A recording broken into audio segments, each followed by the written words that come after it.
الرحمن الرحیم الحمد للہ والصلاة والسلام علی خیر البریہ وعلی آلہ وصحبہ جمیعا۔ بہت تعریف ہے اللہ جل شانہ کے لیے اور بہت صلاۃ والسلام آقا علیہ الصلاۃ والسلام کی ذات پر، آپ کی آل پر، اصحاب پر، ازواج پر، احباب پر۔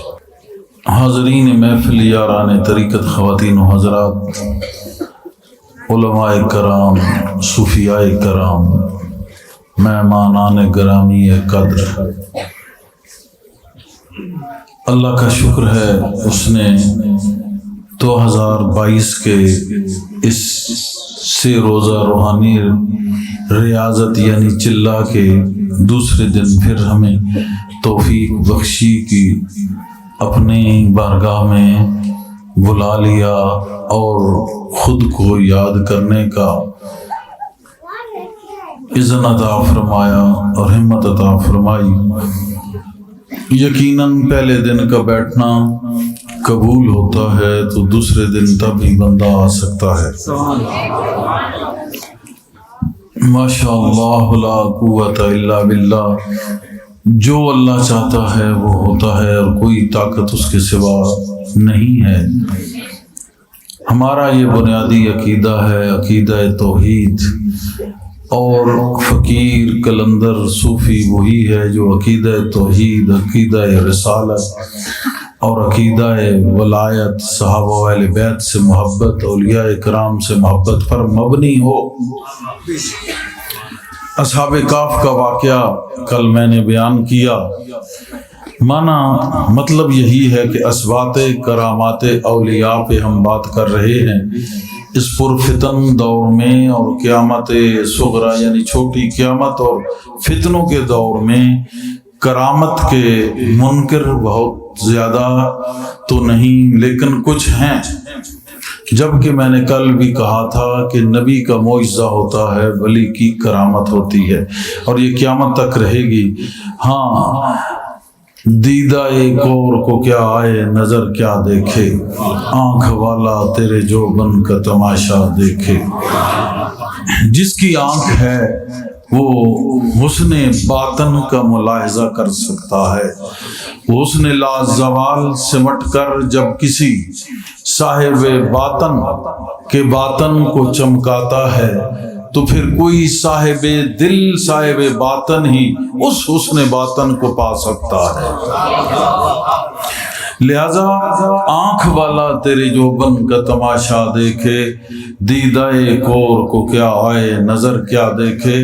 اور شیخ سعدی نے کمال کہا کہ گر نبیند بروز شپرا چشم، چشم آفتاب را چے گناہ، کہ اگر دن کو چمگادڑ کی آنکھ نہیں دیکھتی تو اس میں سورج کی آنکھ کا کیا گناہ ہے۔ ورنہ ہر چیز ایک روز روشن کی طرح اظہر من الشمس، بلکہ سورج سے بھی زیادہ اظہر ہے، ظاہر ہے۔ لیکن آنکھ والا تیرے جوبن کا تماشا دیکھے، جس کی آنکھ ہوتی ہے وہی جوبن کا تماشا دیکھتا ہے۔ جوبن سامنے جلوہ یار نظر آتا ہے، اس سے آگے جو مچل جاتے ہیں یہ حسن کی کرامت ہوتی ہے۔ اور یہاں ہی بات نہیں رکتی، ان کی جو حاجت اور امید ہوتی ہے اللہ وہ بھی پوری کرتا ہے۔ اسی کو تو کرامت کہتے ہیں۔ یعنی جو فقیر کارآمد نہ ہو، یعنی اس سے کرامت نہیں تو وہ کارآمد نہیں۔ اگر وہ فقیر کارآمد نہیں تو عام بندے کے پاس جانا اور اس کے پاس جانے میں پھر فرق ہی کوئی نہیں ہے۔ مسئلہ یہ ہے کہ ایک طرف تو ہر وقت اس کی محبت میں سرشار ہو، عبادت گزار ہو، متقی ہو اور مقام احسان پر فائز ہو، اللہ کی محبتوں سے سرشار ہو، اور ایک طرف بالکل اجڑ، جاہل، نکما، بیکار، چبل، تو جیسا اس کے پاس جانا، جیسا اس کے پاس جانا، پھر فرق ہی کوئی نہ ہوا۔ فضلنا بعضهم علی بعض، تو اللہ نے کہا کہ ہم نے بعضوں کو بعضوں پر فضیلت دی ہے۔ اتنے زیادہ مخلوقات پیدا کی گئی، اس میں 1,24,000 کم و بیش پیغمبر، ان میں پھر رسول، پھر اولو العزم، پھر ان کے بادشاہ ہمارا پیارا نبی آخر الزمان، یعنی خاتم الرسل والنبوہ، خاتم النبیین صلی اللہ علیہ وسلم ورعوف الرحیم صلی اللہ علیہ وآلہ وسلم۔ تو سارے مخلوق اسی کی تھی، فضیلت انبیاء کو ملی، پھر رسولوں کو ملی، اولو العزم کو ملی، ان میں پھر محبوب حبیب خلیل کو ملی، پھر اس سے آگے حبیب کو ملی۔ تو جس کو اللہ چاہے چن لیتا ہے، اس لیے تو کہتے ہیں مصطفیٰ چنا گیا، تو سب میں جو چنا گیا۔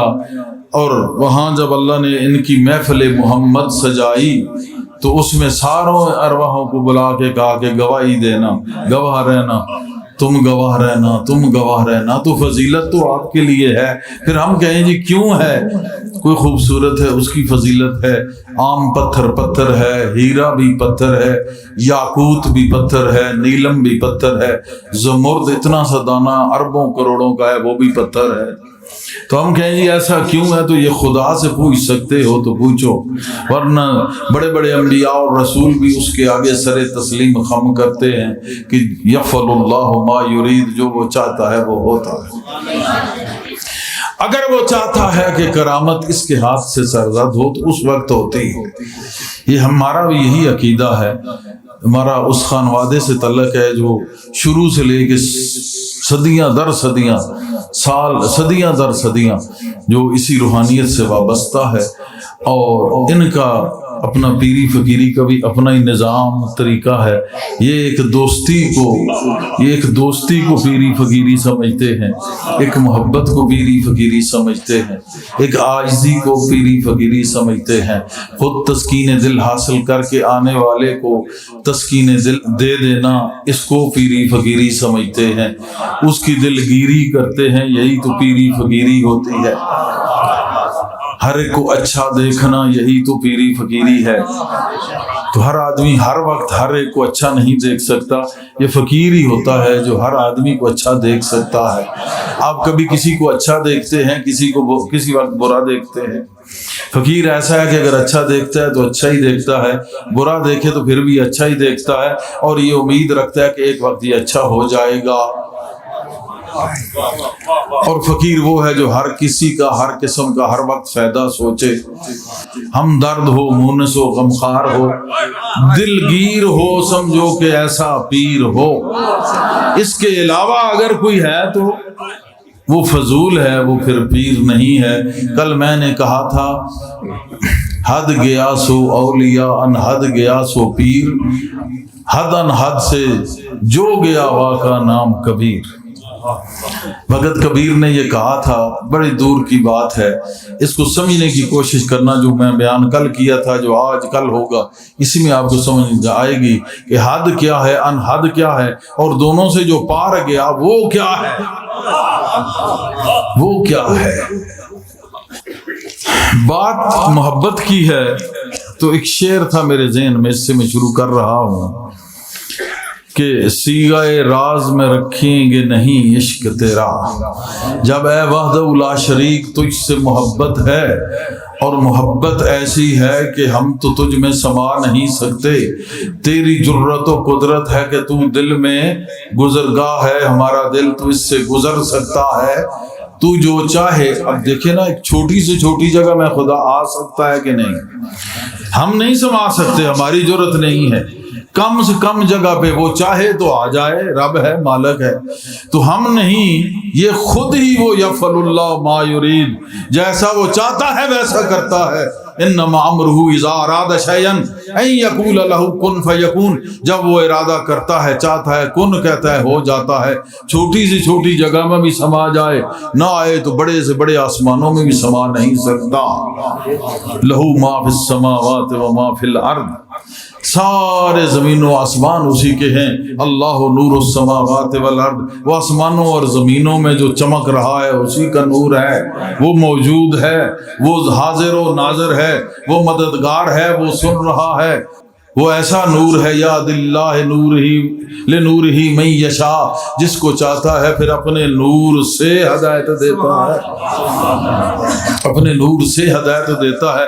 تو ہم کچھ نہیں کہہ سکتے کر سکتے، لیکن اے یار اگر تجھ سے محبت ہے تو پھر اگر محبت کا پرچار نہ ہو تو وہ جھوٹی ہوتی ہے، منافقت میں ہوتی ہے۔ حضور نے فرمایا اگر کسی سے پیار کرو تو اس کو بتا دو کہ میں تجھ سے پیار کرتا ہوں۔ حدیث شریفہ میں ہے نا کہ اگر کسی سے پیار کرو تو اس کو بتاؤ کہ میں تجھ سے پیار کرتا ہوں۔ اور مومن کا پیار بھی اللہ کے لیے ہوتا ہے، نفرت بھی اللہ کے لیے اگر کسی سے ہو، کرتا نہیں لیکن ایک ایسا کام کر رہا ہے کہ دستور اسلام کو نقصان پہنچ رہا ہے، دستور دین کو نقصان پہنچ رہا ہے، دستور روحانیہ کو نقصان پہنچ رہا ہے، دستور ایمان یا ایمان کو نقصان پہنچ رہا ہے، تو اس سے اس کا نفرت کرنا ضروری ہے اگر وہ سچا عاشق ہے۔ نہیں اگر نفرت رکھتا تو پھر بھی منافق ہے، اس سے نفرت کرنا ضروری ہے۔ پتہ چلا نفرت بھی اللہ کے لیے ہے اور محبت بھی اللہ کے لیے ہے۔ حدیث میں آیا الحب للہ والبغض للہ، حب بھی اللہ کے لیے، بغض بھی اللہ کے لیے۔ کسی سے اگر نفرت ہے تو اللہ کی وجہ سے ہے کہ اللہ سے یہ دور ہے، بلکہ خود دور نہیں، یہاں تک نہیں نفرت دور کر رہا ہے، دستور طریقت کو نقصان پہنچا رہا ہے، تو پھر یہ بغض ہے اس کی اس لیے کہ اللہ کے لیے۔ اور اگر دستور محبت کو عام کرنے میں لگا ہے تو اس سے محبت ہے، یہ اللہ کے لیے ہے، تو بتا دو اس کو کہ میں تجھ سے پیار کرتا ہوں۔ حدیث میں آتا ہے تو اگر تجھ سے پیار ہے تو ہم نہ اس کا اظہار کریں نہ بتائیں تو یہ منافقت کی طرف کھینچ کے لے کے جاتا ہے۔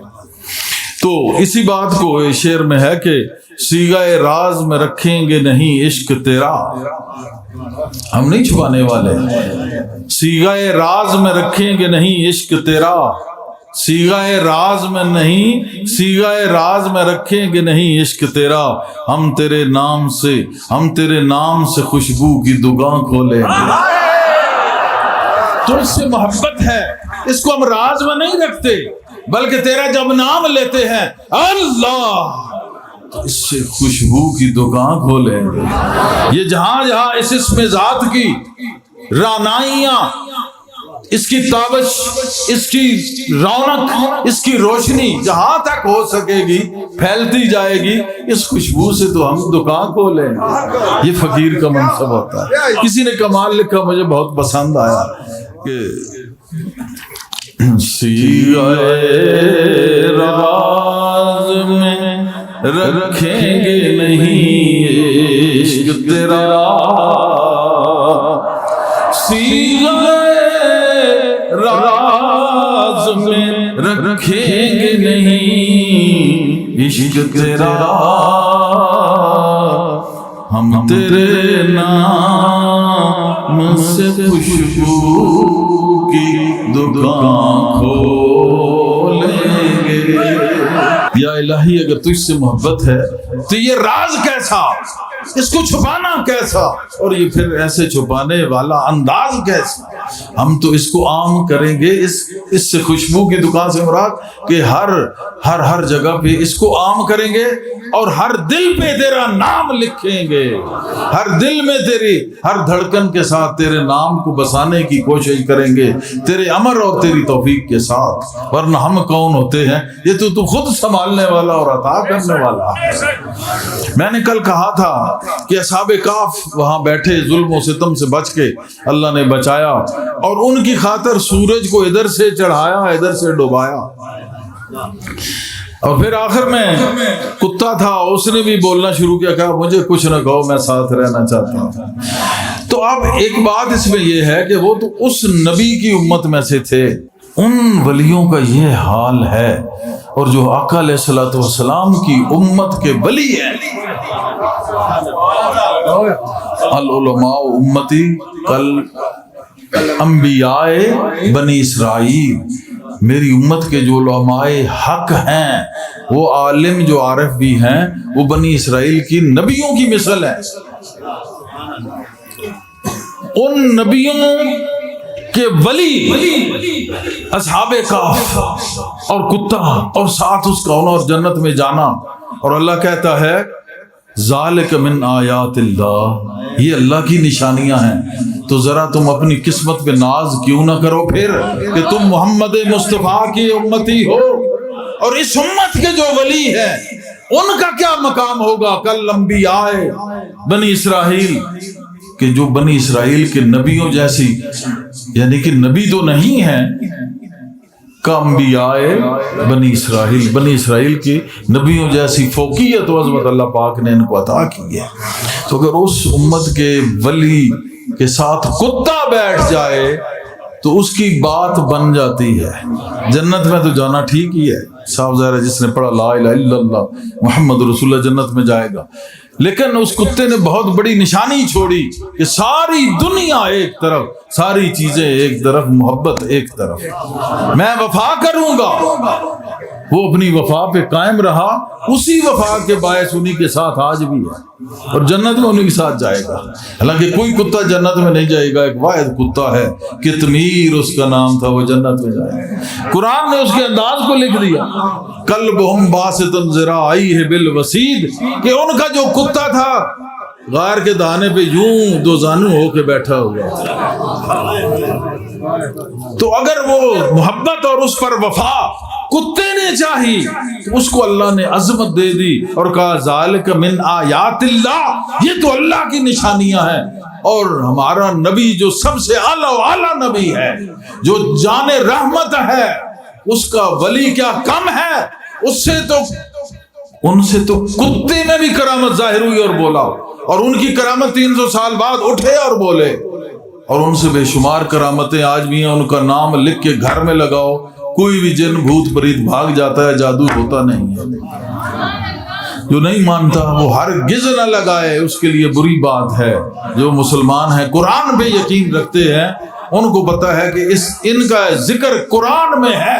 قرآن اگر شفا ہے تو اس کا ہر لفظ بھی شفا ہے، تو ان کا ذکر قرآن میں ہے۔ تو علماء حق جو تھے، انہوں نے ان کے ناموں کو جہاں پہ لیا، لکھ کے دیوار کے ساتھ لگایا۔ کہتے ہیں گھر میں آگ نہیں لگتی، گھر میں بھوت پریت نہیں آتا۔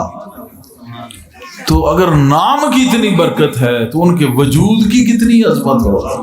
تو اگر وہ ولی تھا میرے آقا کا امتی جیسے غوث اعظم، تو کیا ان سے کرامت نہیں ہو سکتی؟ ذرا ہوش کے ناخن لو، کوئی از خود نہیں چاہتا کہ وہ صاحب کرامت ہو۔ اللہ کہتا ہے کہ میں تجھے اپنی محبت کا ایک تھوڑا سا تاج ایک تھوڑا سا تاج جو ہے وہ پہناتا ہوں۔ کیا کہ کبھی کبھی تیرے ہاتھ اور زبان سے ایسی چیزیں ہوں گی جو خوارق عادات ہوں گی، جو خلاف عادت ہوں گی۔ یہ مولا کیا ہے؟ کہا یہی نشانیاں ہیں میری، ذالک من آیات اللہ، یہی تو میری نشانیاں ہیں، یہی تو میری نشانیاں ہیں۔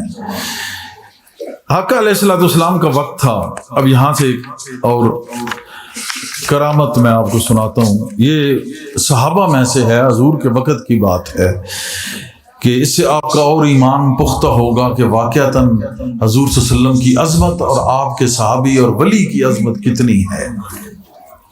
حضرت ابو ہریرہ رضی اللہ عنہ سے ایک طویل حدیث مروی ہے کہ کفار قریش نے کچھ لوگوں کو حضرت عاصم کی لاش کی شناخت کے لیے بھیجا اور کہا کہ ان کی شناخت کر کے لاش سے نا تھوڑا سا ٹکڑا کاٹ کے لے آؤ تاکہ ہم پیچھے دکھا سکیں، کیونکہ غزوہ بدر میں انہوں نے قریش کے سرداروں کو قتل کیا تھا، تو وہ بدلہ لینے کے چکر میں تو لاش پڑی تھی میدان کارزار میں، جہاد میں، کئیوں کو مارا اور چلے گئے۔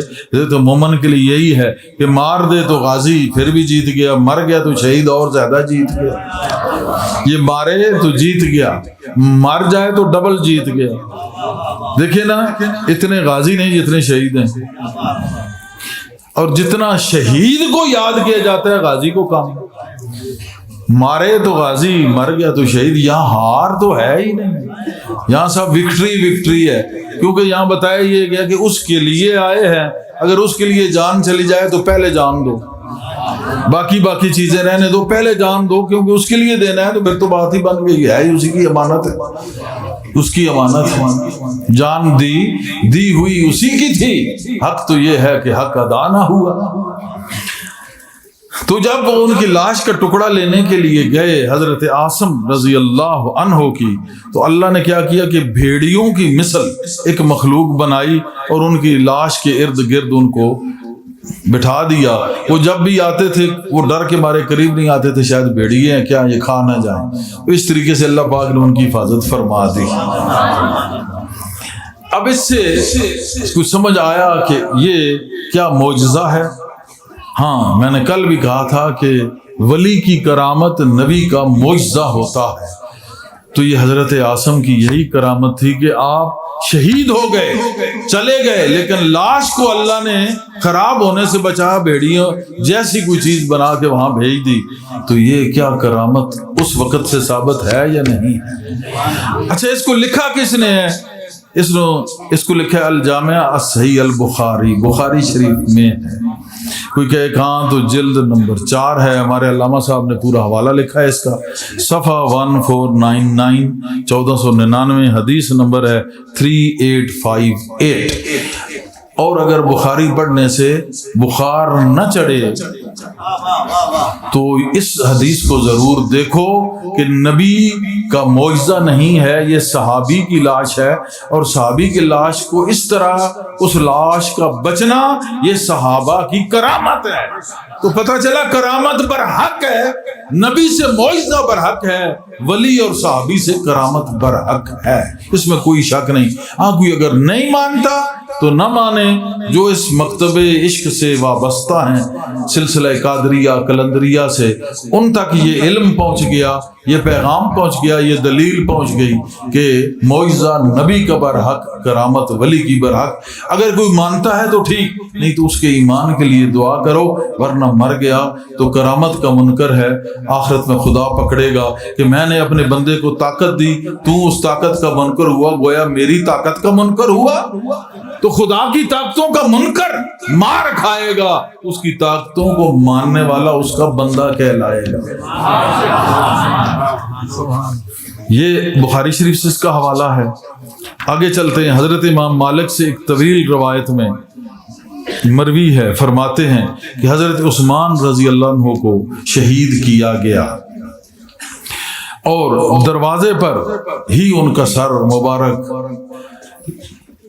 لٹکا دیا اور وہ پکار رہا تھا، مجھے دفن کرو، مجھے دفن کرو۔ یہ اس سے آواز آ رہی تھی، کیوں نہ آتی ذوالنورین، دو نوروں والا تو وہ خود ہے۔ حضور صلی اللہ علیہ وسلم نے پسند فرمایا، کہا کہ اگر اور بھی صاحبزادیاں ہوں تو میں عقد مبارک میں دیتا۔ اتنی شانوں والا عثمان ذوالنورین رضی اللہ عنہ، ان پہ میں نے بلکہ ایک ربائی بھی لکھی تھی کہ ہوں جن کی بیٹیاں نور، کیا وہ خود نور نہیں؟ یہ تیری بد نصیبی ہے، تیرا قصور نہیں۔ بنے عثمان جن کے گھر سے ذوالنورین، بنے عثمان جن کے گھر سے ذوالنورین محمود، وہ سراپا نور ہیں مگر اسے شعور نہیں۔ جن کے گھر سے ذوالنورین دو نوروں والا بن گیا، وہ کیا ان کی اہمیت، کیا ان کی نورانیت۔ بنے جن کے گھر سے عثمان ذوالنورین محمود، وہ سراپا نور ہے مگر اسے شعور نہیں۔ وہی میں نے کہا نا، آنکھ والا تیرے جوبن کا تماشا دے، جب تک آنکھ نہیں تجھے کیا پتہ چلے کہ دو نوروں والا ہوتا کیا ہے۔ سر مبارک لٹکا دیا، یہ بھی شہید ہوئے، یہ بھی اللہ کی مرضی۔ حضور اور حضور سے منسلک لوگ زیادہ تر شہید ہی ہوئے، آپ نے پسند فرمایا۔ تو سر سے آواز آ رہی تھی، دفن کرو دفن کرو۔ آپ کا ایک ساتھی تھا، اس نے لاش مبارک کو باغ کوکب میں لے گئے اور وہاں جا کے انہوں نے دفن کیے، جہاں آج آپ کا مزار تھا، بعد میں آنے والوں نے گرا دیا، اب قبر باقی ہے ابھی بھی۔ تو اس جگہ کا نام باغ کوکب اس زمانے میں رکھا ہوگا، اب تو جنت البقیع میں شامل ہے، اس جگہ پہ پھر آپ کو دفنایا۔ اس کو الطبرانی فی المعجم الکبیر اس نے لکھا ہے، اور حدیث نمبر 109 ہے، صفحہ 78 ہے، اس پہ یہ حدیث لکھی ہوئی ہے۔ اب آپ بتائیں کہ یہ جو طبرانی یہ حدیث ہے، کسی کوئی عام کہانی، کوئی عام سٹوری، عام چیز یہ نہیں ہے، انہوں نے اس کو لکھا ہے، اور سر کا پکارنا یہ بھی ثابت ہے، اور یہ کرامت ہے۔ اس کو معجزہ نہیں کہیں گے، معجزہ نبی کا ہے، یہ کرامت ہے۔ تو یہ بھی ثابت ہوگا کہ یہ کرامت صحابہ سے بھی ثابت ہوا ہے، اور اس کا ثبوت ملتا ہے، کرامات صحابہ سے بھی ثابت ہوئی ہیں۔ پھر آگے چلتے ہیں، حضرت انس بیان کرتے ہیں کہ ہم حضور نبی اکرم صلی اللہ علیہ وسلم کے پاس صفہ میں تھے، ایک عورت ہجرت کر کے حضور نبی اکرم صلی اللہ علیہ وسلم کی خدمت اقدس میں حاضر ہوئی، اس کے ساتھ اس کا بیٹا بھی تھا، ہجرت کی اس نے، مسلمان ہوئی اور ادھر آ گئی، جو کہ حد بلوغت کو پہنچا ہوا تھا۔ تو حضور نے کہا یہ مردوں میں رہے گا، عورت کو عورتوں کے ساتھ بھیج دیا کہ تو عورتوں کے پاس بیٹھ۔ آپ خیال فرماتے تھے ہر ایک چیز کا۔ اچھا، وہ جو ہے وہاں پہ ایک وبا پھیلی مدینہ میں، وہ بچہ جوان تھا 18-20 سال کا، تو وہ جوان تھا، اس وبا میں وہ ہلاک ہو گیا، اس کی آنکھیں ایسے گرا، فوت ہو گیا۔ حضور صلی اللہ علیہ وسلم نے اس کی آنکھوں کو بند کر دیا اور کہا کہ اس کی تجہیز و تکفین کا اہتمام کیا جائے۔ تو وہ صحابہ کہتے ہیں سو ہم نے اسے غسل دینے کا ارادہ کیا۔ جب ہم نے ارادہ کیا تو حضور نبی اکرم صلی اللہ علیہ وسلم نے فرمایا، اے انس اس کی ماں کے پاس جاؤ، تو یعنی ان کو بتا دو، اس کا بیٹا ہے اس کو بتا دو۔ لہٰذا میں نے اس کے بیٹے کی وفات کا بتایا، وہ آئی اور آ کر اس کے قدموں کے قریب بیٹھ گئی اور انہیں پکڑ لیا، دونوں پاؤں کو نا اس ماں نے پکڑ لیا کہ اور یہ دعا کی، اے اللہ میری اس مصیبت کی وجہ سے بتوں کے پجاریوں کو خوش نہ کر، کیونکہ انہی سے وہ بھاگ کے آئی تھی، کلمہ اسلام پڑھ کے آئی تھی۔ اس نے کہا کہ اے اللہ مجھ پہ جو تو مجھے آزما رہا ہے، مصیبت بھیج رہا ہے، ٹھیک ہے تو مالک ہے، لیکن تو بتوں کے پجاریوں کو خوش نہ کر۔ اے اللہ میری اس مصیبت کی وجہ سے بتوں کے پجاریوں کو خوش نہ کر، اور نہ ہی مجھے اس مصیبت سے دوچار کر، بچا مجھے اس مصیبت سے جس میں مجھے ہمت نہیں، جس کی میں طاقت نہیں رکھتی، اس مصیبت سے مجھے تو بچا۔ راوی بیان کرتے ہیں کہ خدا کی قسم اس نے ابھی اپنا کلام ختم نہیں کیا تھا کہ اس لڑکے نے اپنے قدموں کو حرکت دی اور اپنے چہرے سے کپڑا ہٹا دیا، پھر حضور اکرم صلی اللہ علیہ وسلم کے وصال مبارک اور اپنی ماں کے وفات کے بعد تک زندہ رہا۔ اس کو میں حوالہ بیان کر لوں، البہقی فی دلائل النبوہ جلد نمبر 6 صفحہ 52، اور ابن کثیر فی البدایہ والنہایہ جلد نمبر 6 صفحہ 100، دونوں مستند دلیلیں ہیں، اس کی مستند ثبوت ہے، مستند دلائل ہے۔ پھر بھی اگر کوئی نہ مانے تو پھر وہ اپنے ہونے کی بھی دلیل نہیں دے سکتا۔ ویسے تو اگر دیکھیں نا، اگر اسے پوچھے کہ تیرے ہونے کی کیا دلیل ہے تو وہ نہیں دے سکتا، مستند بات ہے، ایسا ہو سکتا ہے۔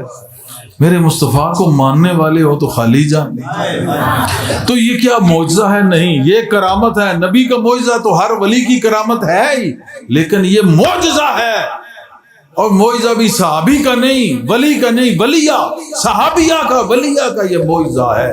بیٹے کے پاؤں چھوڑنے سے پہلے اللہ پاک نے اسے زندہ کر دیا۔ یا اللہ اس مصیبت سے دوچار نہ کر جس کی میں ہمت نہیں رکھتی، اور ان بتوں کے پجاریوں کو تو خوش نہ کر، کیونکہ وہ کہیں گے ہم سے گئی تھی نا، چلو بیٹا بھی گیا، بات کریں گے نا۔ اللہ نے کہا وہ زندہ ہو گیا۔ اس میں منطق کیا ہے؟ جب حضور نے چہرے پہ ہاتھ رکھا تھا نا، یہ میں بیان کر رہا ہوں، کوئی اس کو تشریح کرنے والا حدیث کا وہ اپنا کوئی لکھتا ہوگا، ٹھیک ہے، اس کی اپنی مرضی، لیکن میرا وجدان، میرا حال یہ کہتا ہے کہ جب اس کی آنکھیں کھلی تھی نا تو حضور نے ایسے کی آنکھیں بند کی، جب چہرے پہ ہاتھ رکھا نا آنکھوں پہ ایسے، تو پھر کہا کہ جو اس کی والدہ کو بتا دو، اس کی والدہ کے پاس جاؤ۔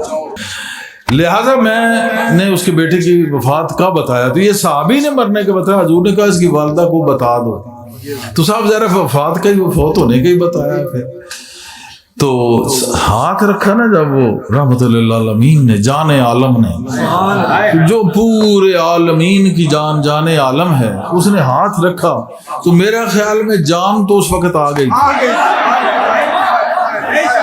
آگے ظاہر کیا اس کی والدہ کو، وسیلہ اس کی والدہ بنی اس معجزہ مصطفیٰ یا ہمت قدرت مصطفیٰ کو ظاہر کرنے کے لیے والدہ اس کو وسیلہ بنی۔ اس نے کہا یا اللہ یا اللہ یا اللہ، اس نے یہ کہا۔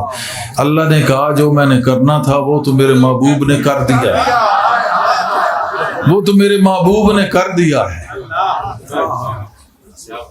تو جا پھر تیری آجید ہو گئی۔ وہ اٹھ کے بیٹھ گئے، سارے حیران پریشان، اور زندہ بھی اتنا رہا کہ خود حضور صلی اللہ علیہ وسلم کا وصال مبارک ہو گیا، اس کی ماں چلی گئی، پھر بھی زندہ رہا بعد میں ہو گیا۔ تو یہ بات ہوتی ہے اللہ کے پیاروں کی۔ اور دوسری بات یہ ہے کہ جب تک حضور کے پاس نہیں تھی تو یہ عمل کرنے سے وہ قاصر تھی، تو نسبت مصطفیٰ کا یہ فیض ہے کہ مردہ کے پاؤں کو اگر مصطفیٰ کے پاس بیٹھنے والا کوئی مردہ کے پاؤں کو پکڑ لے تو مردہ اٹھ کے بیٹھ جائے۔ یہ دوسری اس میں توضیح یہ ہے، دوسری وضاحت یہ ہے، ایک تو مصطفیٰ کا دست شفقت، دست محبت، جان عالم کا جان دے گیا، اور اس کی جان اس کی دعا میں کرا گیا کہ اللہ کر رہا ہے۔ اللہ نے کہا ٹھیک ہے، کرنے والا کر گیا ہے، وہ تو ٹھیک ہے، لیکن اس کو بھی نہیں مانتا اگر کوئی، تو یہ عورت مصطفیٰ کے بغیر یہ کر سکتی تھی؟ نہیں، کوئی نہیں بتا سکتا۔ ہاں، جب وہ درے مصطفیٰ کی بکھارن بنی، آ کے جا کے نوکری کی خادمہ بنی، تو حضور یعنی بارگاہ رسالت کی خادمہ میں اتنی طاقت ہے کہ مردہ کے پاؤں کو پکڑے مردہ اٹھ کے بیٹھ جاتا ہے، مردہ اٹھ کے بیٹھ جاتا ہے۔ یہ نسبت مصطفیٰ کا فیض ہے، اور یہ کرامت صحابیہ، کرامت ولیہ ہے، یہ بالکل سچی اور ثابت، اور یہ ثابت ہے، بالکل ثابت ہے۔ اس کو حضرت بہقی البہقی فی دلائل النبوت اور ابن کثیر فی البدایہ والنہایہ، مستند کتاب ہے، سارے اس کا حوالہ دیتے ہیں۔ میں بعض علماء کو میں نے سنا ہر کوئی اس کا حوالہ دیتا ہے، ٹھیک ہے، حوالے کے بغیر بات نہیں ہونی چاہیے، کیونکہ کئی ایسے چھوڑ بھی دیتے ہیں، کئی اپنے لوگوں کو ایسے انہوں نے بنا رکھی ہیں، بس ایسی بات نہیں ہے۔ جو ہم بھی حوالے اور دلائل سے، دلیل سے ماننے والے ہیں، علم دوست ہیں اور عالم سے محبت رکھتے ہیں، مگر عالم ہو، اتقوا عالم الجاہل، جاہل عالم سے بچو، یہ معاملہ نہ ہو عالم ہو۔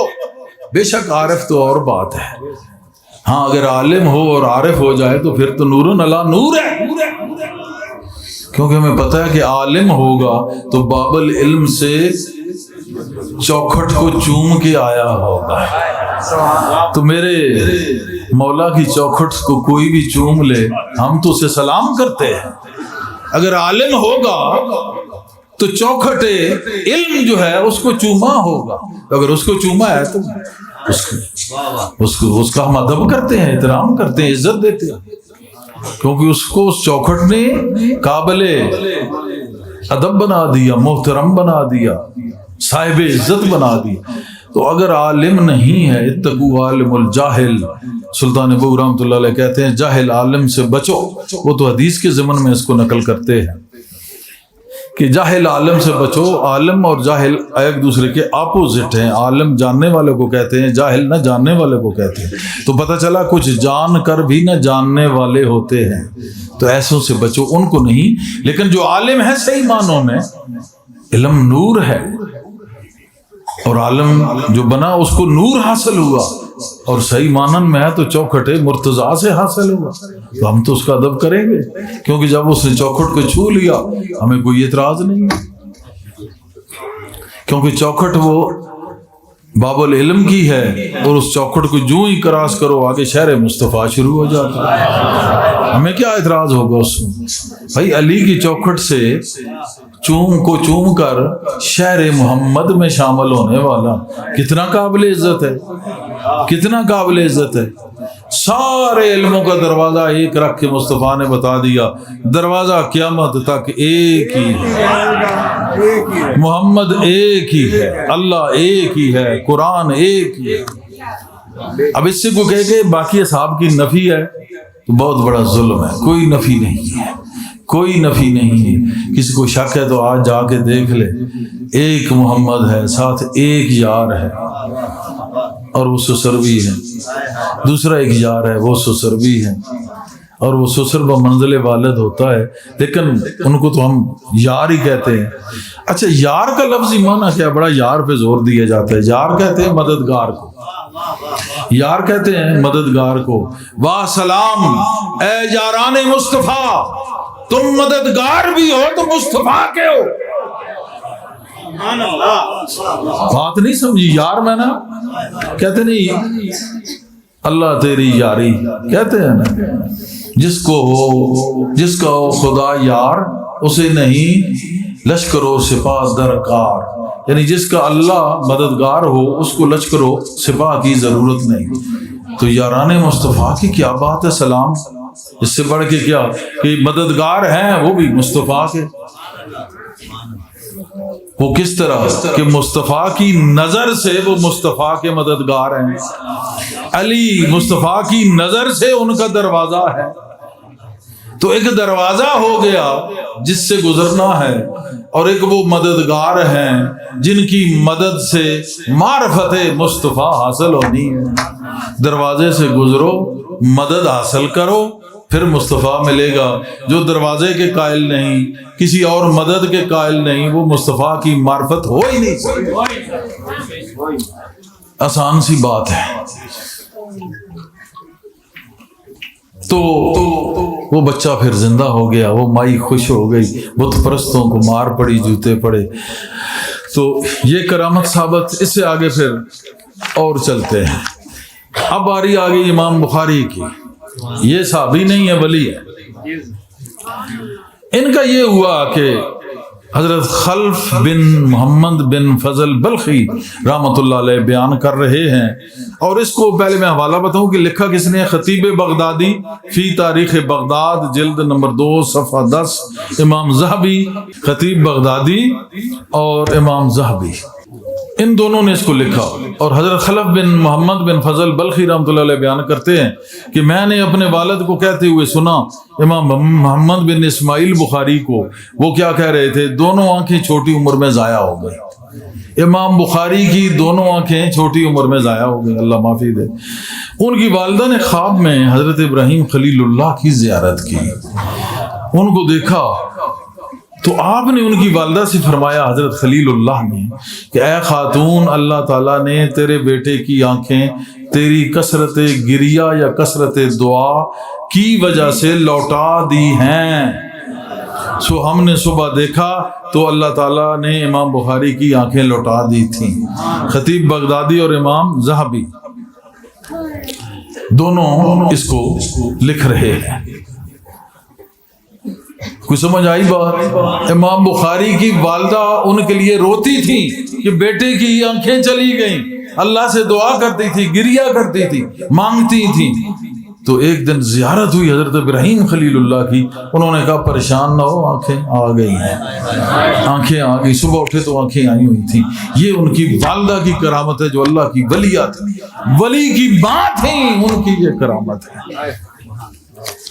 اب اسبات کرامت میں کوئی کمی رہ گئی ہے، باقی تو آنے والوں کو چھوڑو. یہاں تک اسے اور میں بیان کروں گا، ابھی 2-3 اور ہیں.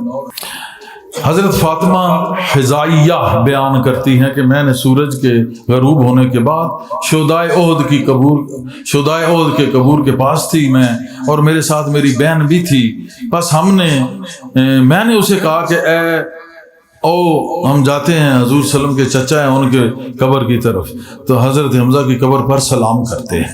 تو انہوں نے کہا ٹھیک ہے. بس ہم ان کی قبر پہ جا کے کھڑی ہو گئیں اور ہم نے کہا اے حضور نبی اکرم صلی اللہ علیہ وسلم کے چچا، آپ پر سلامتی ہو. یعنی کہا السلام علیکم اے حضور کے چچا. بس ہم نے وہ کلام سنا جو انہوں نے ہمیں جواباً عطا فرمایا. کہا وعلیکم السلام ورحمۃ اللہ. انہوں نے جواب دیا. اس وقت ہمارے پاس کوئی شخص بھی نہ تھا.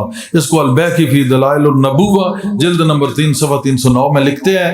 یہ بھی مستند دلیل ہے کہ کون؟ حضرت فاطمہ حذائیہ، یہ کوئی خاتون تھی رضی اللہ عنہ، اور ساتھ ان کی بہن تھی. سورج غروب ہونے کے قریب ہی تھا تو اس طرف گئیں شہدائے احد کی طرف، تو انہوں نے کہا حضور کے چچا کے اس وقت تو کوئی جنگلہ نہیں لگا ہوا تھا، اب تو جنگلہ لگا کے بند کر دیے، تو قبر کے پاس جا کہا السلام علیکم حضور کے چچا جان، جواب آیا وعلیکم السلام۔ تو اس میں کرامت ہے حضرت سید الشہداء جناب حضرت حمزہ رضی اللہ عنہ کی یہ کرامت ہے، قبر میں سنا بھی اور جواب بھی دیا، یہ ان کی کرامت ہے۔ دوسرا یہ ہے کہ اگر خواتین اپنے صحیح صحت کا اعتبار ہو تو قبرستان میں جا کر وہاں پہ کلام پاک پڑھیں، فاتحہ شریف پڑھیں، تو اس میں کوئی حرج بھی نہیں ہے، اور پہلے ممانعت تھی بعد میں اجازت دی گئی جیسے فقہا بھی کہتے ہیں، تو بہتر ہے کہ گھر سے بھی پہنچا سکتے ہیں، لیکن اگر کوئی جاتا ہے تو جو عام لوگ منع کرتے ہیں وہ اصل میں ان کو عورتوں سے نہیں تکلیف، ان کو مزار سے تکلیف ہے۔ میں تو حیران ہوتا ہوں، مزار سے عورتوں سے نہیں تکلیف، مزار سے تکلیف ہے اور بازار سے بھی نہیں تکلیف۔ بھائی مزار والا تو سویا ہوا ہے، اوپر مٹی ہے، وہ جانے اس کے کام، تو میں حیران ہوں کہ عورتوں سے نہیں تکلیف، مزار سے تکلیف ہے اور بازار سے پھر نہیں تکلیف۔ پھر جب سفر کرتے ہیں عورتیں تو ٹرین میں ہیں، جہاز میں ہیں، اور یہ جو کوچز چل رہی ہیں ان میں ہیں، سہرگاہوں پارکوں میں ہیں، بس سٹاپ پہ کھڑی ہوتی ہیں، ہر جگہ پہ وہاں بھی کوئی تکلیف نہیں۔ مزار میں اگر وہاں پردے کا انتظام ہے اور قبر سے باہر کہیں کھڑی ہیں اور پڑھ بھی قرآن رہی ہیں اور اللہ کے خوف سے کام پر ڈر رہی ہیں اور مغفرت کی دعا مانگ بھی رہی ہیں، اپنی بھی، ان کے لیے بھی اور قبرستان والوں کے لیے بھی، اللہ کی یاد بھی آ رہی ہے، تو پھر عورت سے تکلیف ہے۔ اس بات کی مجھے نہیں سمجھ آئی یہ آج تک کہ یہ کیا مسئلہ ہے۔ اگر تو وہاں کوئی غلط کام ہو ہم اس کے خلاف ہیں، اختلاط ہو وہاں پہ مرد و زن کا ہم اس کے خلاف ہیں بلا شک و شبہ، لیکن ظالموں بازار میں کیا ہوتا ہے، تمہاری بسوں میں کیا ہوتا ہے، جہازوں اور ٹرینوں میں کیا ہوتا ہے، بس سٹاپوں پہ کیا ہوتا ہے، تمہارے کالجز میں کیا ہوتا ہے، سکولوں میں کیا ہوتا ہے، یونیورسٹیز میں کیا ہوتا ہے، کبھی پارکوں کو جا کے دیکھا ہے کیا ہوتا ہے۔ کوئی شرم و حیا کرو، وہاں تمہاری غیرت مر گئی ہے، اور جہاں اللہ کا قرآن پڑھ رہی ہے، اللہ کا ذکر کر رہی ہے، وہاں تمہیں اعتراض پیدا ہو جاتا ہے۔ سمجھ سے بات باہر ہے، باقی جو نہیں جانے دیتے ٹھیک ہے، جو جانے دیتے ہیں وہ بھی ٹھیک ہے، نہیں جانے دیتے وہ جانے ان کا کام، جو جانے دیتے ہیں ان کا کام۔ جانے والوں کے لیے یہ بات ضروری ہے کہ وہ دیکھیں کہ وہاں صحت عصمت، تحفظ عصمت کا انتظام ہے، صحت عزت کا انتظام ہے، اختلاط مرد و زن تو نہیں ہے۔ اگر یہ ساری چیزیں نہیں ہیں تو پھر جا سکتی ہیں، کوئی روک نہیں سکتا۔ حضرت جابر رضی اللہ عنہ روایت کرتے ہیں کہ جب غزوہ احد کا وقت آ گیا تو میرے والد نے مجھے رات کے وقت بلایا اور فرمایا میں یہی دیکھتا ہوں کہ حضور نبی اکرم صلی اللہ علیہ وسلم کے اصحاب میں سب سے پہلے میں شہید ہو جاؤں گا۔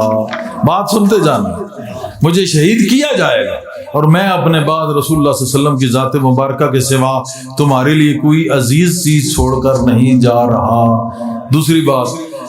تیسری بات مجھ پر قرض ہے اسے ادا کر دینا اور بہنوں کے ساتھ اچھا سلوک کرنا۔ صبح ہوئی تو سب سے پہلے وہی شہید کیے گئے، بات سنتے جانا، اور ایک دوسرے کے ساتھ دفن کیے گئے اکٹھے، ٹھیک ہے۔ پھر میرا دل چاہا، میں اس پر رضامند ہوا کہ میں ان کو دوسروں سے جدا کر دوں، یعنی الگ قبر میں دفن کروں۔ 6 مہینے گزر چکے تھے، میں اٹھا، جا کے قبر کو کھولا اور دیکھا جسد اطہر ویسے ہی کہ ویسا ہی پڑا، سوائے ایک کان کے، وہ کان دوران جنگ جو ہے نا تلوار لگ کے کٹ گیا تھا، شہید ہو گیا تھا، تو وہ تو چونکہ وہیں گر گیا تو وہ ساتھ نہیں رکھا، اس کے علاوہ باقی سب کوئی ویسا تھا جیسے رکھ گیا تھا۔ میرا یقین ہے کہ اگر وہ کان بھی ایسے ساتھ رکھ دیتے تو 6 مہینے بعد وہ کان بھی ویسا ہی ہوتا۔ اس کو کس نے لکھا ہے؟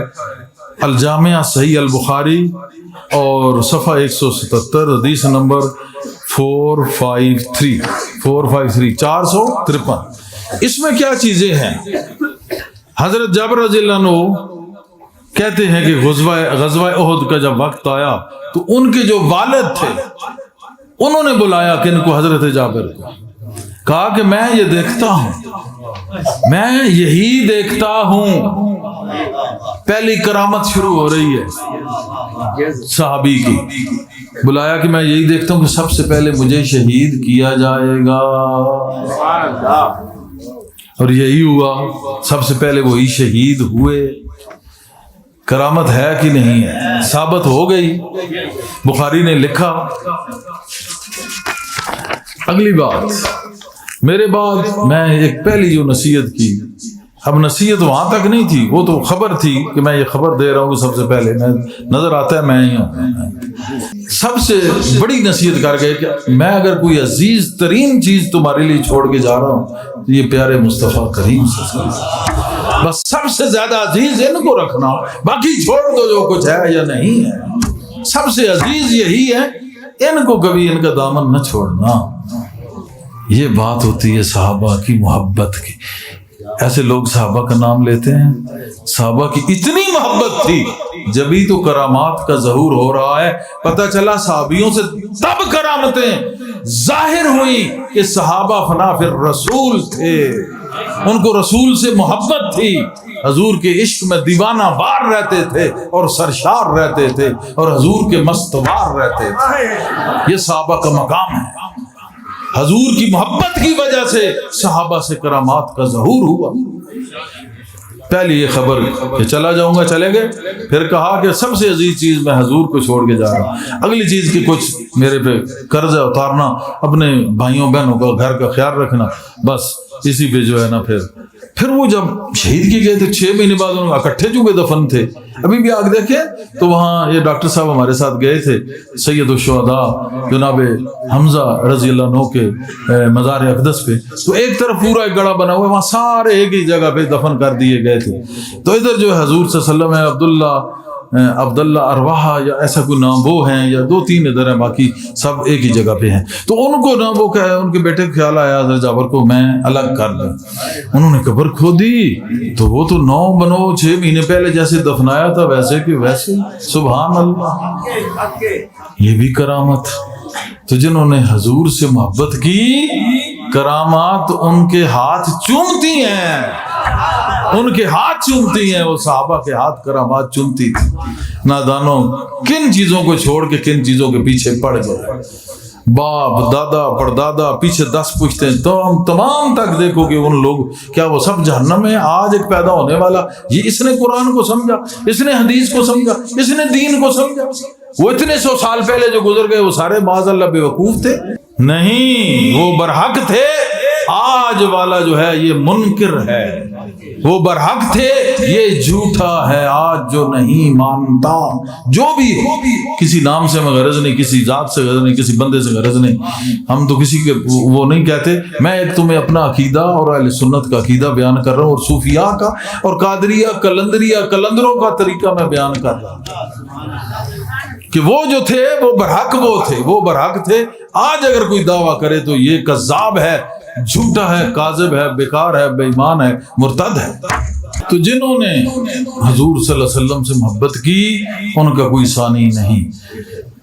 حضور نے فرمایا لا یؤمن احدکم حتی اکون احب الیہ من ولدہ ووالدہ ومن الناس اجمعین.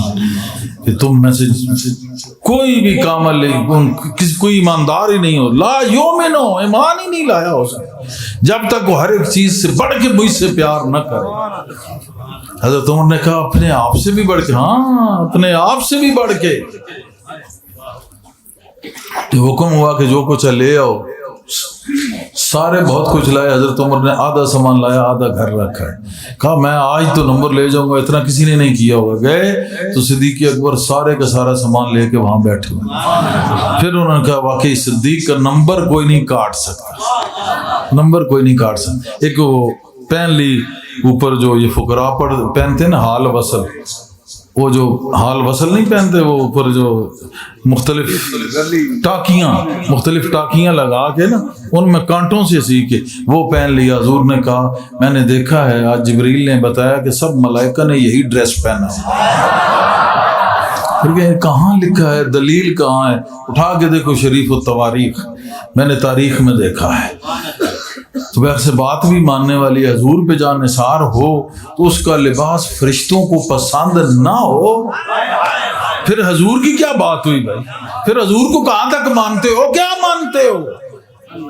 اصحاب کہف کا کتا اس مقام پہ پہنچ گیا، اور نبیوں کا بادشاہ خاتم النبیین، تو ان کا ایک صحابی ولی نوکر اور آگے چل کے یار اور سسر رشتہ دار، اور ہے بھی قریش ہیں، اگر نسل کو دیکھو تو وہاں سے بھی کم نہیں، سردار ہے، تو کیا اس کی سنت کو ملائکہ نہ اپنائیں گے؟ اور نبی کو ماننے والا اور ملائکہ سنت کو نہ اپنائے، وہ فقیروں کا ڈریس پہن کے وہاں بیٹھے تھے۔ یہ نقشبندیہ سلسلے جا کے سیدھا سیدنا صدیق اکبر تک جا کے پہنچتا ہے، ایک سلسلے کے بانی بھی ہیں وہ۔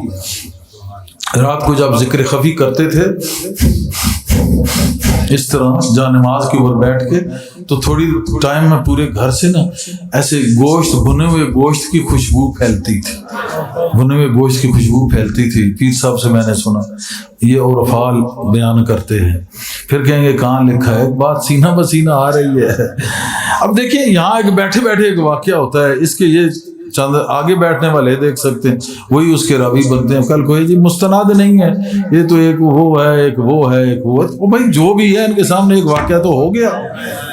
اب اس کی یہ تو بات غلط ہے کہ پھر ہر ایک چیز کسی اس روایت سے آپ لیں گے، وہ تو نہیں ملے گی، بہت ساری چیزیں نہیں ملیں گی، پھر کیا کرو گے؟ ایک کسی کے سامنے، مسلمانوں کے سامنے اگر کوئی واقعہ پیش آئے، اس کو وہ لکھتے ہیں تو اس پہ ایمان رکھنا پڑتا ہے۔ تو جب وہ ذکر خفی کرتے تھے تو پورے گھر میں بھنے ہوئے گوشت کی طرف خوشبو پھیلتی تھی، گویا جگر جو تھا یہ حرارت توحید سے سڑ رہا ہوتا تھا۔ جب ذکر خفی کھینچتے تھے نا اس طرح، تو گویا جگر جو ہے وہ عشق الہی میں حرارت توحید سے جل رہا ہوتا تھا، وہ اندر خوشبو بھنے ہوئے گوشت کی طرح پھیلتی تھی۔ ایسے نہیں ان کو مقام ملا، ایسے نہیں ان کو مقام ملا، اور انہوں نے ٹھیک مطابقت کی حضور صلی اللہ علیہ وسلم کی، تب جا کے ملا، اور ان کو حضور سے محبت تھی تب جا کے یہ ملا۔ تو جن کو بھی حضور صلی اللہ علیہ وسلم سے محبت ہے، اور صحابہ تھے، اہل بیت تھے، بعد میں ولی تھے، ان کو اللہ پاک نے کچھ خلاف عادات طاقتیں عطا کی، ان خلاف عادات طاقتوں کو ہی کرامت کہتے ہیں۔ کرامت کا معنی کیا ہے؟ کہ عادت کے خلاف کسی چیز کا ظہور پذیر ہونا۔ تو کن کو ملتی ہے؟ محبان رسول اللہ صلی اللہ علیہ وسلم کو ملتی ہے۔ کی محمد سے وفا تو نے تو ہم تیرے ہیں، یہ جہاں چیز ہے کیا لوح و قلم تیرے۔ ایسے یوں ہی اس نے کہہ دیا۔ حضرت ذوالنون مصری کا بیان کر رہے تھے ڈاکٹر صاحب، پروفیسر صاحب، تو ان کا ایک مرید گیا بڑا دور، اس نے دیکھا کہ وہاں ایک آدمی ہے، اس نے اس انگلی پہ پٹی باندھی ہوئی ہے۔ اس نے کہا کہ یہ کیوں تم نے باندھی؟ اس نے کہا میری انگلی کو جو ہے نا یہ زخم ہو گیا ہے، بس خراب ہے۔ تو اس کو پتا تھا یہ بھی ذوالنون مصری رحمۃ اللہ علیہ کا مرید ہے۔ کب کی باندھی ہے؟ اس نے کہا اتنے عرصے کی۔ مڑ کے آیا، اس نے حضرت ذوالنون مصری کو بتایا کہ اتنے عرصے سے آپ نے انگلی باندھی ہوئی ہے، اتنے عرصے سے فلاں اتنے 100 کلومیٹر دور اس مرید نے بھی اسی انگلی پہ پٹی باندھی۔ کہا وہ ایک ہی تو ہے جو میری مطابقت میں ہے، وہ ایک ہی تو ہے جو میری مطابقت میں ہے۔ یوں یک جان دو قالب ہونا، اس کا معنی ہے فنا فی الشیخ، فنا فی الشیخ، اس طرح شیخ کی محبت میں گم ہو جانا، میں وہ مست ہو جانا کہ سیم حالات ہونا شروع ہو جائیں۔ بندے کی اپنی جرت نہیں ہے اس کی جلالیت کو ایبزارو کرنے کی، حاصل کرنے کی۔ جب وہ شیخ کا تصور کرتا ہے تو اس تصور وسیلہ بن جاتا ہے، اس وسیلے کے تحت وہ جلالیت ربانی جو ہے اس کو وہ ایبزارو کر سکتا ہے، جذب کرتا ہے۔ اسی طرح کچھ عرصہ حالت جذب میں رہنے کے بعد پھر سلوک کی طرف اس کو پھیرا جاتا ہے۔ کلندر جو ہے وہ جذب اور سلوک کا مرکب رہتا ہے، کبھی حالت جذب میں ہے، کبھی حالت سلوک میں ہے۔ تو حالت جذب میں پھر اس کی اختیار سے باہر ہوتا ہے، جو کچھ وہ کہتا ہے کرتا ہے، لیکن حالت سلوک میں پھر وہ عین متبع شرع ہوتا ہے۔ شریعت محمدی کا عین تابع ہوتا ہے اور اسی کو سب سے بہتر راستہ سمجھتا ہے، کیونکہ محبت کا راستہ یہی ہے۔ ٹھیک ہے، کل سے پھر جو ہے یہ اقوال جو ہیں رسالہ کوشیریہ کے، اس کو جتنی اس کی وضاحت تھی اتنا میں نے اس کو بیان کر دیا، کیونکہ اگر آپ اسی آیت کو میں دوبارہ شروع کروں اسی پہ پھر تینوں دن چلتے، بہتر نہیں تھا کہ زیادہ سے زیادہ آپ تک یہ نالج پہنچ جائے، تو بات وہیں جا کے ٹھہرے گی کہ سیغۂ راز میں رکھیں گے نہیں عشق تیرا، سیغۂ راز میں رکھیں گے نہیں عشق تیرا، سیغۂ راز میں رکھیں گے نہیں عشق تیرا، ہم تیرے نام سے خوشبو کی دکان کھولیں گے، ہم تیرے نام سے خوشبو کی دکان کھولیں گے، ہم تیرے نام سے خوشبو کی دکان کھولیں گے۔ جو کچھ تو نے اپنی محبتیں عطا کی وہ چھپانے کے قابل نہیں ہے یار، ان محبتوں کی خوشبوؤں کو ہم عام کرنے نکلے اور نام رکھا ہے محبت مشن، نام محبت مشن کا ہے، خوشبوئیں ادھر سے آتی ہیں۔ دنیا میں اگر تم نے مجھے اپنا بنایا ہے، دنیا میں اگر تم نے مجھے اپنا بنایا ہے، دنیا میں اگر تم نے مجھے اپنا بنایا ہے، محشر میں بھی کہہ دے، محشر میں بھی کہہ دینا، آیا میرا دیوانہ دنیا میں اگر تم نے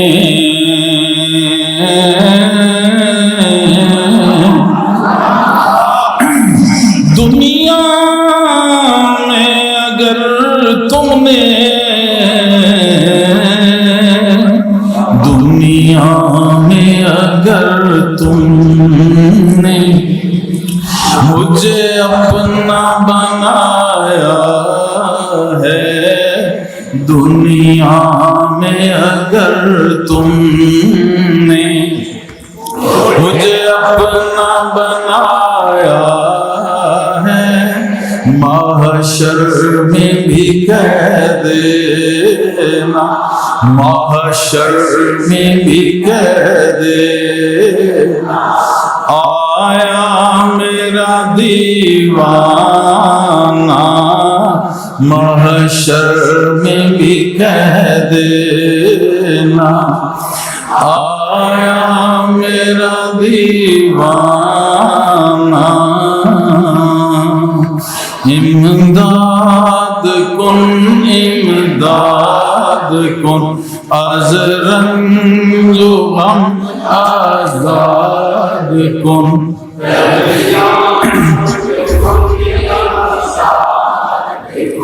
امداد کن امداد کن از رنج و غم آزاد کن،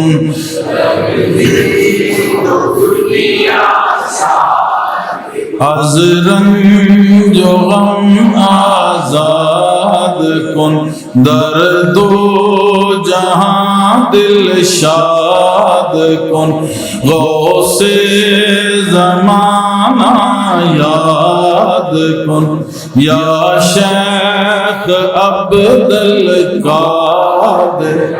یا شیخ قادر، یا شیخ عبدالقادر، امداد کن امداد کن درد و جہاں دل شاد کن از رنج و غم آزاد کن غوث زمانہ یاد کن یا شیخ عبد القادر یا شیخ عبد القادر. اللہم صلی علی سیدنا محمد وآلہ وسلم.